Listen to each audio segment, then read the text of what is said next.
આ national girl child day પર આવો આપણે સૌ સાથે મળી ભારતની દીકરીઓની અડગડતા અને સાહસને વંદન કરીએ.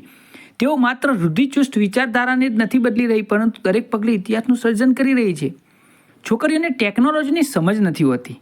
કરોડોનો બિઝનેસ ચલાવનારી નેહા નારખડેએ આપચે કાફકા બનાવ્યું છે, એક એવી ટેકનોલોજી જે ડેટા સ્ટ્રીમિંગ સેક્ટરમાં મોટો અને વધુ સારો બદલાવ લાવી છે. છોકરી છે, ગાડી ચલાવવાનું કામ એનું નથી. બુલડોઝર અમ્મા તરીકે પ્રખ્યાત રાધામણી અમ્મા પાસે 11 પ્રકારના વાહનો ચલાવવાનું લાયસન્સ છે, જેમાં જેસીબી, ક્રેન અને ફોર્ક લિફ્ટનો સમાવેશ છે. આર્મીમાં છોકરીઓ શું કરશે? આ તો પુરુષોનું કામ છે. 2010 કાબુલ એમ્બેસી એટેકમાં પોતાની બહાદુરી માટે સેના મેડલથી સન્માનિત કર્નલ મિતાલી મધુમિતાને કોણ નથી જાણતું?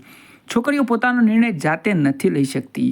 અકસ્માતમાં પગ ગુમાવ્યા પછી અરુણિમા સિન્હાએ માત્ર ફરીથી ચાલવાનું જ નથી શીખ્યું, પરંતુ માઉન્ટ એવરેસ્ટ પણ સર કરી બતાવ્યો.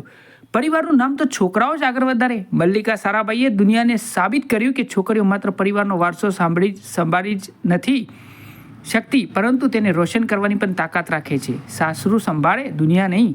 બેન્કરની એન્ટરપ્રિનર બનીને નાયકા જેવો મોટો બિઝનેસ ઊભો કરનાર ફાલ્ગુની નાયરાને મળો. આ રમત બધું છોકરીઓના કામની વાત નથી.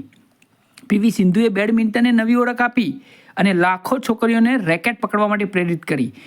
ગણીને પણ શું કરી લેશે? પ્રોફેસર ઉર્વશી સિંહાને મળો, જે ગેટ્સ કેમ્બ્રિજ ઇમ્પેક્ટ પ્રાઇઝ જીતનાર એક ક્વોન્ટમ ફિઝિસિસ્ટ છે. છોકરી છે, નબળી છે, આ ક્યાં સહન કરી શકશે? એસિડ એટેકથી ડરીને બેસી રહેવાને બદલે તેને વિરુદ્ધ લડનારી લક્ષ્મી અગ્રવાલને જાણો છો ને તમે? દીકરી ઘરથી દૂર જઈને શું કરશે? કલ્પના ચાવલા યાદ છે? કરનાલથી નીકળીને આ દીકરી આકાશ સુધી